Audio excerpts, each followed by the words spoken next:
ప్రతి ఇంట్లో తులసి కోట ఉండడం మనం గమనిస్తూనే ఉన్నాం. అయితే చాలా మందికి వస్తున్న సందేహం ఏంటంటే తులసిని ఏ వైపుగా ఉంచితే మంచిది అని. వాటికి సమాధానమే ఇది. సాధారణంగా తులసి 4 దిక్కుల్లో ఏ దిక్కున ఉన్నా ఇంటికి చాలా మంచిది. అయితే ఈ 4 దిక్కుల్లో తూర్పు వైపు ఉంటే సౌభాగ్యవతులుగా ఉంటారట స్త్రీలు.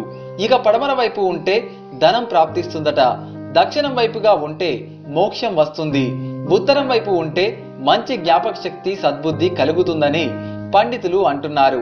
ఇక తులసిని పూజించే స్త్రీలు అత్యంత శుభ్రతను పాటించాలి. ఇక బహిష్టు సమయంలో తులసిని ఎట్టి పరిస్థితుల్లోనూ ముట్టుకోరాదు. తులసి చెట్టుకు పోసే నీరు తాజా నీరు అయి ఉండాలి. ఒకవేళ తాజా నీరు లేనట్లయితే ఆ నీటిలో కాస్త పసుపు కలిపి పోయాలి. మరీ ముఖ్యమైన విషయం ఏంటంటే మీరు తులసి చెట్టుకు దగ్గరలో తలదువ్వుకుంటే ఆ వెంట్రుకలు గనక పొరపాటున తులసి చెట్టుకు చుట్టుకుంటే మీరు